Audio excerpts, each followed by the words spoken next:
መጽሐፍ ምሳሌ ምዕራፍ 30 እዚኣ ናይ ኣጉር ወዲያቂ ቃላትን ንግራትን እያ።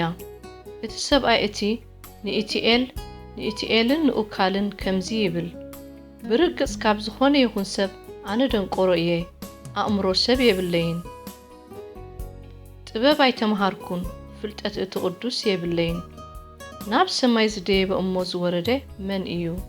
ንንፋስ ኣብ ዕምኩ ዝኣከቦ መን እዩ? ንማያት ኣብ ክዳኑ ዝቖጸሮ መን እዩ? እንታይ እዩ ስሙ? ስም ወዱኸ እንታይ እዩ? እዚ ዶ ትፈልጥ ኢኻ?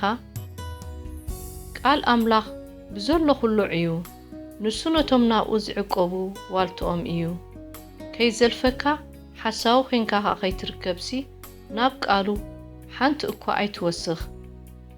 ኣነ ክልተ ነገር እየ ዝልምነካ፣ ክሳዕ ዕለተ ሞተይ ንአን ኣይትኽልኣኒ። ጸጊበስ ከይክሕደካ እሞ እግዚኣብሔር መን እዩ ከይብል፣ ወይ ደኽየስ ከይሰርቕ እሞ ስም ኣምላኸይ ከየቃልልሲ ድኽነትን ሃብትን ኣይሃበኒ። ግናኸ በቲ ዘድልየኒ እንጌራ መግበኒ፣ ከንቱነትን ሓሶትን ኣርሕቐለይ። ምእንቲ ኸይረግመካ በዳሊ ኸኣ ኸይትኸውንሲ ንግልያ ኣብ ቅድሚ ጎይትኡ ኣይትሕመዮ።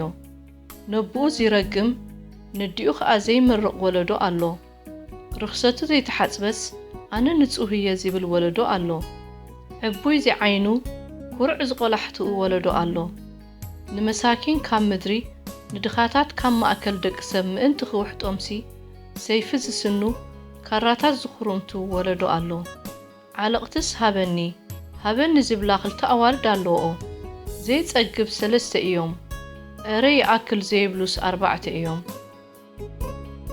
ሲኦልን ዘይወልድ ማህፀንን ማይ ዘይጸግብ መሬትን ይኣኽለኒ ዘይብል ሓውን እዮም። እቲ ነብኡ ዘይባጭዎ ነዲኡ ኸኣ ኸይእዘዛ ዝንዕጋ፣ ንዓይኑ ኳኳት ርባ ክጉጥጉጥዎ ጨጫዊት ንስሪ ኸኣ ክበልዕዋ እዮም። ኣዝዩ ዝገርመኒ 3 ነገር ኣሎ፣ ዕረ ዘይፈልጦስ 4 እዩ።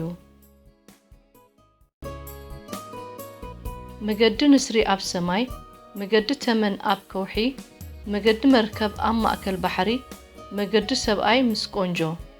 ኣመንዝራ ሰበይቲ እውን መገዳ ከምኡ እዩ። በሊዓ ኣፋ ሕብስ ኣቢላ ገለ እከይ እኳ ኣይገበርኩን ትብል። ምድሪ ብ3 ነገር ተንቀጥቅጥ፣ ዕረ ክትጾሮ ዘይትኽእልሲ 4 እዩ። ባርያ እንተነገሰ፣ ዓሻ እንጌራ እንተጸገበ፣ እተጸልአት ሰበይቲ ሰብኣይ እንተረኸበት፣ ገረድ ከኣ ንእመቤታ እንተወረሰታ። ኣብ ምድሪ 4 ደቀቕቲ ኣለዉ፣ ግና ከኣዝዮም ጥበኛታት እዮም።